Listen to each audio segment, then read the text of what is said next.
Salut à tous, je suis super content de vous avoir aujourd'hui. Aujourd'hui, on est avec Aldric. Aldric, comment tu vas? Salut Jonathan, ça va très bien et toi? Super bien, super bien, super content de pouvoir faire cette petite vidéo de un samedi matin. Pour le petit contexte, on a eu Cédric Doumbé qui a fait un stare down avec Michael Venom Page. C'est assez chouette parce que en fait, ce qui est super intéressant en fait, c'est que le PFL, lorsqu'ils ont fait ce stare down, a indiqué que c'était fight. In work, so in the making, quelque chose comme ça, ce qui veut dire que le combat, ils essayent de faire en sorte que ce combat ait lieu. Toute première chose, qu'est-ce que tu en penses? Écoute, d'un point de vue fan et pas analyse, déjà je suis très hypé parce que c'est deux formidables strikers et Mhm. bien évidemment t'as envie de voir des combats comme ça. Donc ouais non, très honnêtement, ça c'est un combat que j'ai bien envie de voir moi, qui me plaît beaucoup. Mhm. Après, pour Ouais. suivre Michael Page depuis pas mal d'années, c'est vrai qu'il a très peu de défaites sur son tapologie, mais je pense que ce serait un meilleur choix pour lui. C'est-à-dire que l'UFC, ça me paraît compliqué quand même malgré tout. Tu vois, je suis pas en train de mépriser le niveau du Bellator, ni quoi, ni qu'est-ce, mais je pense que l'UFC, surtout à 77, ce serait quand même assez compliqué. Tu dis ça, attends, parce que tu dis lui, est-ce que tu parles de Cédric ou est-ce que tu Non, parles non, non. de Michael? Aujourd'hui, on sait que Cédric, il est engagé avec le PFL. Donc, en plus, moi, j'ai vu les contrats avec certains athlètes que je manage. Donc, c'est des contrats qui sont verrouillés. C'est-à-dire que là, c'est des contrats qui peuvent aller sur 2 ou 3 ans. Donc, je doute vraiment on voit Cédric Doumbé dans une autre Mhm. organisation que le PFL. Par contre, on sait que Michael Page est free agent, c'est-à-dire qu'il est libre de tout contrat au moment où on se parle. C'est ça, depuis cette Et année. donc, il y a quand même une possibilité de voir soit qui s'engage avec le PFL, puisqu'on va laisser le Bellator de côté, même si je crois que dans Mhm. le rachat, il y avait une possibilité que le Bellator continue pendant 1 an et demi, quelque chose comme ça, ou 2 ans, je crois. Mais je pense qu'il y a peu d'athlètes aujourd'hui Mhm. qui vont s'engager directement avec Bellator. Ils s'engagera soit avec PFL, soit avec le UFC. Ouais. Pour ceux qui le savent pas, donc il y a énormément de gens qui suivent Cédric Doumbé. Il a donné quand même pas mal de, enfin quand même, même pas quand même. Il a donné beaucoup de lumière au MMA en France.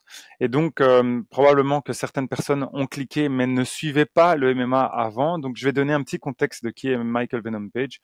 En fait, c'est un kickboxer qui est un petit peu touché à tout. Il a fait de la boxe, il a fait du kickboxing, il a fait du bare knuckle, donc de la boxe sans gants. Il a fait du MMA.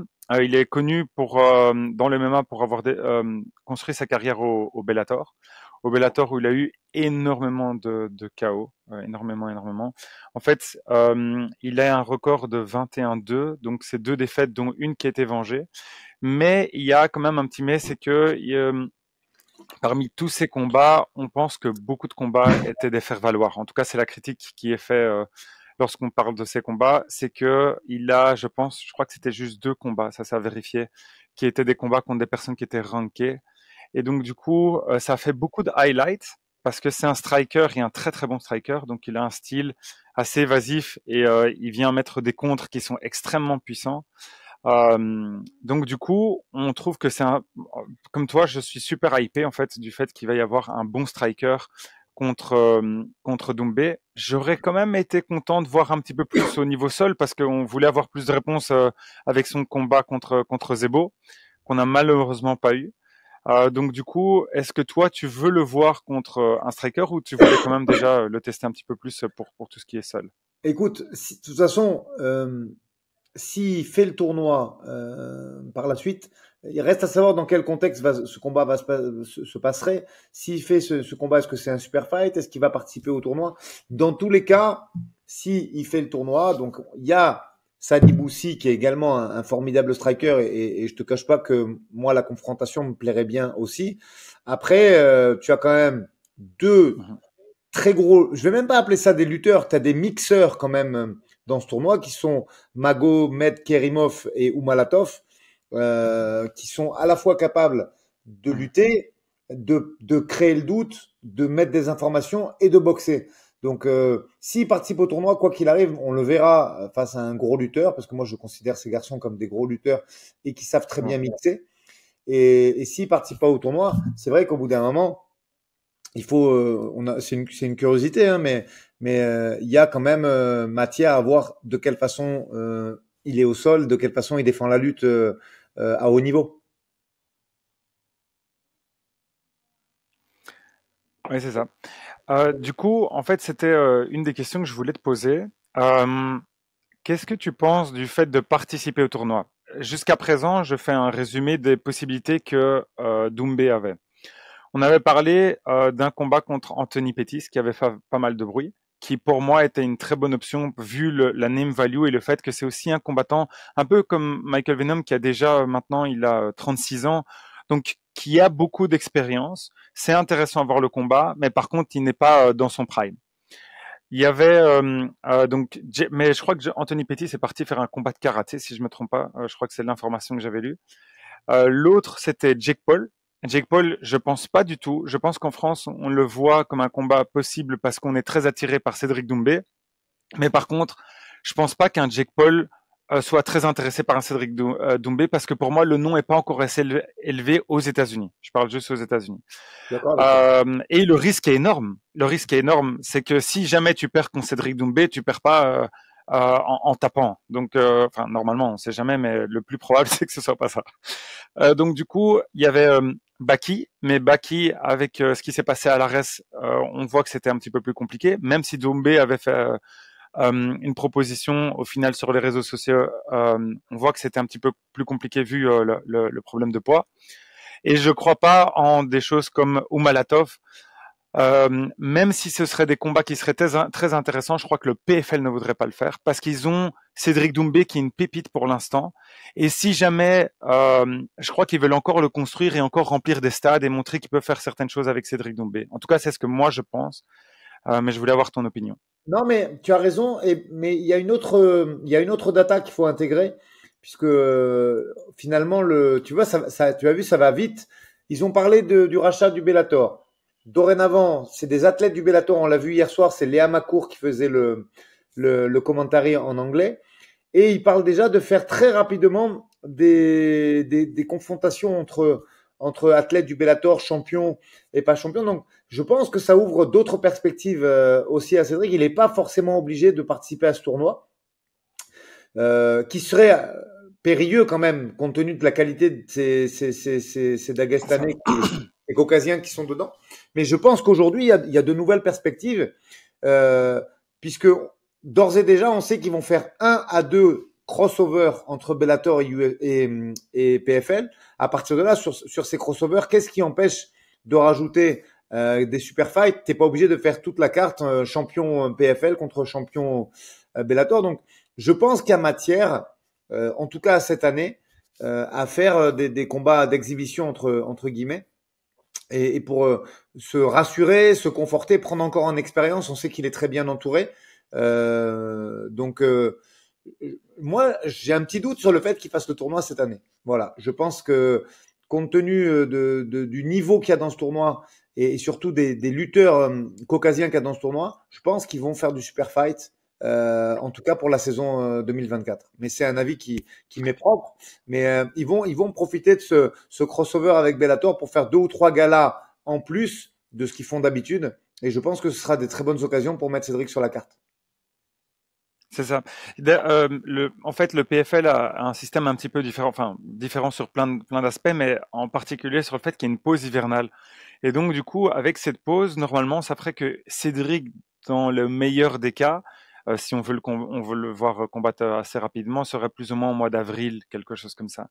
Donc, du coup, moi, je me disais que si j'étais le PFL, et même si j'étais Cédric, je pense que ce serait plus intéressant de ne pas faire le tournoi cette année et de pouvoir avoir au moins un ou deux combats qui peuvent le positionner vraiment comme une superstar au PFL, ce que je pense qu'il est déjà en France, mais je pense qu'il voudrait le faire connaître aussi outre-Atlantique. Je sais pas ce que toi tu en penses. Est-ce que c'est ce que tu ferais? Je sais pas si c'est ce que je ferais parce qu'en fait, il y a une data que même moi en tant qu'analyste, j'ai pas. C'est quel est son réel niveau en lutte et au sol. Et aujourd'hui, les seuls qui sont au courant de ça sont son staff direct et les gens qui s'entraînent avec lui. Donc, si t'as pas cette data, tu peux pas être certain de l'issue du tournoi. Tu vois. Après, si vraiment tu t'entraînes avec lui et que tu vois que c'est hyper solide d'un point de vue de lutte défensive, de scramble, bon, bah, tu te dis, allez, allons chercher ces Caucasiens et essayons de prendre ce million et de devenir vraiment la superstar du PFL. S'il lui faut du temps, je pense que c'est une bonne opportunité que de monter step by step et de construire l'image aux États-Unis. Parce que comme tu l'as très bien dit, en France, il n'y a plus rien à construire. C'est avec Cyril Gane et Benoît Saint-Denis les plus grosses personnalités du MMA tricolore. Par contre, effectivement, on les connaît, les Américains. Si tu vas pas combattre chez eux, malgré tout, c'est pas un public, comment dire, à part quelques très fins connaisseurs, ils se lèvent pas la nuit pour regarder les combats quand c'est pas des créneaux qui les favorisent entre guillemets. Et pour devenir une star aux États-Unis, il faut combattre aux États-Unis. Ça, c'est un fait certain. C'est ça. J'ai une question un petit peu plus technique. J'aimerais savoir si jamais tu étais le PFL et tu as envie d'avoir cette donnée dont tu me parles qui est vraiment très importante, c'est savoir quel est le niveau au sol de Cédric Doumbé. Est-ce qu'il y a une possibilité pour toi d'avoir cette information et si oui, comment? Non, moi, je pense qu'ils vont pas aller chercher l'information, ils vont monter crescendo. C'est-à-dire que, mon avis, ils vont pas aller assister à une séance d'entraînement, tu vois, ou quelque chose comme ça. Mais moi, ce que je les vois faire très bien, c'est-à-dire, on voit le premier adversaire qui a été mis en face de lui, c'est Jordan Zebo. Donc, même si moi j'en pensais le plus grand bien et je pense toujours qu'il est passé à côté de ce combat, il aurait pu nous livrer des informations. Ça n'a pas été le cas parce que le chaos a été très rapide et soudain. Donc moi je pense que ils vont le faire petit à petit. Regarde, je te donne un contre-exemple. Adesanya Pereira, on a eu quand même, malgré le fait que ce soit deux strikers qui sont affrontés en MMA, dès le premier affrontement, on a eu quand même une idée du niveau de Pereira au sol, puisqu'Adesanya l'avait fait tomber. Et, tu vois, donc on s'est dit, bon, ok, il a sa façon de faire, mais c'est pas un formidable défenseur en lutte défensive. Et je pense que c'est en prenant des match-ups cohérents qu'ils vont se rendre compte petit à petit de son réel niveau de lutte défensive notamment et de sol en second plan. Ouais, c'est ça. Le problème, je trouvais avec Doumbé, c'est que la partie plus compliquée, en tout cas pour la partie UFC, au moment où il y avait des négociations, c'est que quand on fait une analyse du roster, on voit que les welterweights, c'est vraiment la catégorie des lutteurs. Covington, Usman, Brady, etc. C'est extrêmement compliqué d'avoir des match-ups qui sont intéressants. Donc moi, déjà, je me disais qu'est-ce qu'il allait faire si jamais il allait à l'UFC. C'est très compliqué de le faire monter aussi rapidement que ce qu'ils ont fait pour Pereira, par exemple. C'est vrai, et même en élargissant, là tu m'as pris des mecs du top 10 où il y a Stephen Thompson qui est presque un petit peu orphelin en tant que karatéka et striker. Mais pour aller un peu plus loin, attends, pour préparer notre podcast, j'avais pris une petite note. Je te demande juste 10 secondes de temps d'aller la chercher. Mais Bien sûr. si tu élargis le roadster aux 75 welterweight qu'il y a au moment où on se parle à l'UFC, tu dois en avoir peut-être plus de 50 qui ont pratiqué, pas forcément qui viennent de la lutte, mais qui ont pratiqué la lutte au collège, en université ou qui sont en tout cas connus pour être de solides. Donc c'est vrai que notamment à l'UFC, tu as un roadster qui est très très préhension, qui est très wrestling quand même. Il faut le reconnaître. Mhm. Oui, et surtout que cette catégorie, en plus, c'est même pas juste quelqu'un qui est fin. Il y en a qui sont extrêmement massifs. On le voit avec Belal Mohamed, avec Brady, etc. C'est des physiques qui sont extrêmement imposants, avec un Doumbé qui, au final, est pas si imposant que ça. Donc, ouais, pour moi, je pense qu'il faudrait y aller de manière graduelle. Et je trouve que c'est pour ça que je suis super hypé par rapport à ce combat. Maintenant, venons-en à ce combat. Quelles sont pour toi les possibilités qu'il y a des deux côtés? Comment est-ce que tu le vois se dérouler? Alors, moi déjà, je suis très hypé, mais j'ai quand même c'est même pas un doute, c'est une crainte. Je l'ai pas trouvé Page hyper répondant. Je trouve qu'il a pris beaucoup de réserves et beaucoup de pincettes dans le face-off d'hier. Mais en tout cas, si ce combat devait avoir lieu, euh, il n'y a pas cette notion d'aucun des deux combattants. Il n'y a pas cette notion d'information, de feinte et de lutter pour boxer ou de boxer pour lutter. C'est du striking pur. Et à mon avis, je pense vraiment que, pareil, c'est bien ce que t'as fait. T'as parlé du gabarit. Page, il est très grand, mais c'est pas quelqu'un de très massif. Donc je pense qu'à ce niveau-là, en termes de volume et de poids le jour du combat, je pense que les deux athlètes seront un petit peu en dessous des 85 kilos le jour du combat ou flirteront avec les 85. Donc quand tu vois qu'il y a des mecs comme Brady et bien d'autres qui remontent à 89 voire 90 le jour du fight, il y aura pas de différence là-dessus. Après, si je devais faire une statistique au moment où on se parle, je pense que ce serait un 60-40 pour Cédric Doumbé parce que Page est un formidable striker, mais on l'a rarement vu contre des gros strikers. Faut être très honnête, tu l'as très bien dit en début de podcast. Il y a eu deux, peut-être, allez, on peut élargir à quatre, peut-être adversaires solides qu'il a eu en face de lui sur toute son épopée au Bellator et même dans les ligues. Il a combattu en Inde également avant de signer au Bellator. Et c'est vrai qu'il n'y a jamais eu vraiment de très gros strikers en face de lui. Et je pense que… Même en kickboxing? Alors, je me suis un peu amusé à regarder. C'est vrai que il a eu un très gros palmarès en kick, mais pareil, tu vois, c'est difficile quand c'est quelque chose qui se passe en dehors de grosses ligues, comme le Glory, comme l'Enfusion, tu vois, des ligues où il y a vraiment des mecs solides. C'est quand même compliqué de voir ce qu'il est capable de faire. Après, contre des mecs qui ont un niveau moyen, et là je te parle en kickboxing, voire même très bon, il excelle de par ses déplacements, de par ses feintes, de par l'allonge extrêmement importante qu'il a et sa puissance. Parce que c'est vrai que souvent ces combattants longilignes, ils ont un déficit de puissance. Lui ne l'a pas. Il est capable de mettre KO sur un coup. Et ça, c'est relativement rare et assez rare pour être souligné. Après, Cédric Doumbé, il a fini le jeu quand même en pied-point. Ce qu'il a fait au Glory contre des adversaires très rudes, contre Murtel, Grenard et compagnie. Donc, combat à voir. Moi, je pense que en guerre de stand-up, il y a un petit avantage contre Doumbé qui a une expérience plus importante quand même. Ouais. Oui, je suis d'accord. Je voulais avoir ton point de vue parce que c'est ce que, c'est, enfin, c'est ce que je voyais lorsque je faisais une petite analyse de ce qu'il avait fait.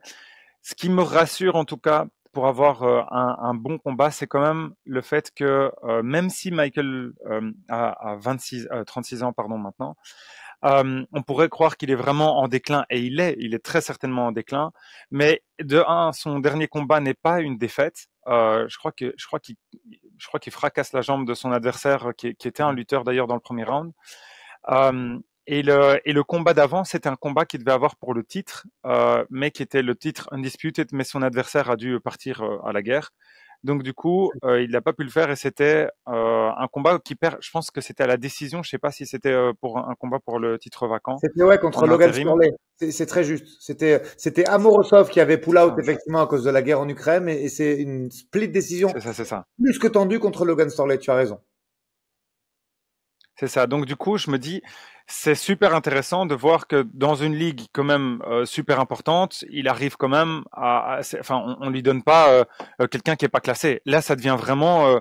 Je trouve qu'il y a un gros step entre Jordan Zebo et Oui. Michael, surtout en termes d'expérience. Ah oui, et puis comme tu dis, son dernier combat, c'est quand même le brésilio-japonais, je crois qu'on dit sino-japonais, quelque chose comme ça, Gauthier Yamauchi. Sinon c'est Chine. Ah, pardon, autant pour moi. Mais c'est Même chose. Yamauchi qui l'a pris.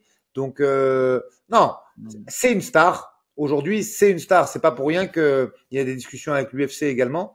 Michael Venom Page, c'est une star. Et ça, effectivement, dans le cadre d'une construction de carrière aux États-Unis, moi je trouve que c'est un formidable match-up et que compte tenu du fait que effectivement Pettis, je crois qu'il est sur la Ligue Pro de karaté maintenant, qui a beaucoup de moyens également, et que des gens comme Masvidal, il garde encore quand même des liens privilégiés avec l'UFC, avec sa propre orga. Je les vois pas signer au PFL. Je pense que c'est le meilleur match-up possible aujourd'hui que le clan Doumbé puisse faire. C'est ça. Moi, je crois que c'est la raison pour laquelle tu as senti qu'il n'était pas super chaud malgré le stare down ou face-off ou enfin, le fait qu'il se regarde face à face dans la cage. Je pense que c'est une manière de pouvoir négocier. Moi, Je je crois pense. qu'il se met dans la meilleure situation de dire voilà, c'est pas encore fait. C'est pour ça que c'est in the works, c'est que c'est pas annoncé. Je crois que le PFL pousse dans cette direction pour pouvoir avoir des combats qui vraiment ont beaucoup d'attention, mais qu'il ne ferme pas la porte à d'autres organisations tout en disant, regardez, le PFL, ils sont prêts à mettre les moyens, qu'est-ce que vous me proposez? En tout cas, c'est ce que je pense. Ouais, c'est très possible. Après, je pense que le rachat du PFL, du Bellator, va faciliter les choses quand même, parce que du coup, le staff, en tout cas, une partie a été gardée. Il y a quand même de grosses possibilités pour que ça se fasse. Reste après là. De toute façon, c'est simple. Hein. C'est pas à toi que je vais le dire, Jonathan. Ça reste une histoire de sous. Et s'il y a contre-proposition du PFL, est-ce que l'UFC va s'aligner? Oui, non. Est-ce qu'à 36 ans, il intéresse l'UFC dans une catégorie où tu as quand même pas mal de nouveaux arrivants comme Shavkat, Rakhmonov et compagnie qui arrivent et qui sont entre guillemets bankable, mais peut-être pas bankable sur la cible du marché américain. Ça, c'est d'autres comment dire, d'autres données à prendre en compte, à voir. Mais c'est vrai qu'à 36 ans, je sais pas, est-ce que tu peux te dire, oui, je le prends jusqu'à 40 ans, j'investis sur lui, est-ce que c'est sur du one shot, est-ce qu'ils seront capables de s'aligner? Parce qu'on sait qu'aujourd'hui, le PFL, avec cette levée de fonds qui a été faite, a des moyens. Jusqu'à quand, on sait pas, mais on sait qu'ils ont des moyens. Donc, je pense qu'en termes d'argent, c'est le PFL qui sera le plus offrant, j'en suis quasiment sûr. Ben, je me demande, franchement, c'était la dernière question que j'avais pour toi, c'était est-ce que tu penses que l'UFC est prêt à allonger de l'argent? Parce que si on reprend toutes les informations qu'on a, on a une star, bon, pas au même niveau que d'autres grosses stars de l'UFC, mais star quand même, c'est un nom, qui est donc britannique, qui a déjà 36 ans, dans une catégorie qui n'est pas celle des poids lourds, donc c'est-à-dire qu'il faut quand même être super bon, et qui est rempli de match-ups qui sont compliqués pour lui, donc tu vas pas pouvoir l'exploiter pendant longtemps. Donc est-ce que tu t'alignerais vraiment ou est-ce que tu ferais une proposition? C'est pour ça que je te dis, moi je pense que quand on voit ce qu'ils ont fait avec Michael Chandler, qui était américain pourtant, hein, on sait que c'est pas par rapport aux renseignements qu'on a eu à ce qui a été dévoilé, parce qu'il y a certains États qui mettent les primes et les bourses en ligne. J'ai pas trouvé ça fou.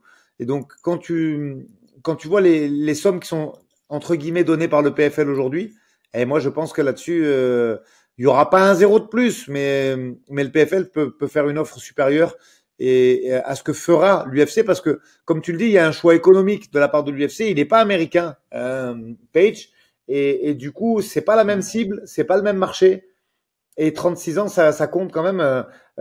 Je rejoins ce que tu disais tout à l'heure. Il est pas fini, mais il est plus à son prime. Il est plus à son prime, et du coup. Bah, je pense que il ne retournera jamais vers son prime. C'est surtout ça, c'est que tu peux pas te dire je vais investir sur lui parce que dans les prochaines années, je peux encore capitaliser là-dessus. C'est un mec qui va faire entre 4 et 6 combats sur des match-ups qui peuvent être très compliqués et qui ira certainement pas vers le top 5 ou le top 10 de la catégorie.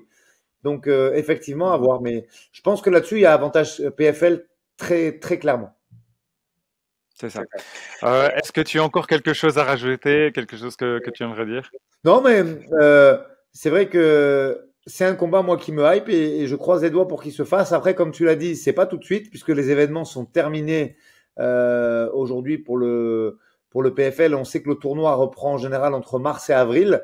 Donc, à voir de quelle façon ça va se faire, et si peut-être ils vont annoncer un événement avant, compte tenu du fait que le Bellator fait aussi des crossovers avec les ligues japonaises. Donc, à voir de quelle façon le calendrier va évoluer en ce début d'année. Et tu crois que ce serait où le combat? Moi, je suis persuadé que s'ils font un truc comme ça, c'est obligé que ce soit un genre de crossover Bellator PFL, parce que on sait que Page est très connu du public du Bellator. Il y a combattu pendant des années, donc ce serait à mon avis l'occasion parfaite de sceller le truc. Si ce combat se fait, je suis sûr à 99% qu'il se fait sur un crossover PFL Bellator. Ok, mais tu sais dans quel pays est-ce que tu penses qu'il devrait le faire? À mon avis, ce combat se fait aux États-Unis, c'est sûr. Parce que je les vois pas faire un crossover Bellator PFL en Europe, tu vois. Parce que là, on sait que Bellator Europe, c'est petit. PFL Europe, c'est également pas les mêmes moyens. Hein. La preuve en est, hier soir, il y avait les finales, c'est 100 000, c'est pas 1 million. Et c'est surtout l'assurance de se qualifier pour l'événement américain. Donc non. Assurément, cet event, il sera aux États-Unis, c'est sûr. Ok. Bah, Aldric, merci beaucoup pour ton temps. C'était vraiment un plaisir de discuter de ça avec toi, et j'espère à bientôt. Merci, salut à tous. Ciao, ciao.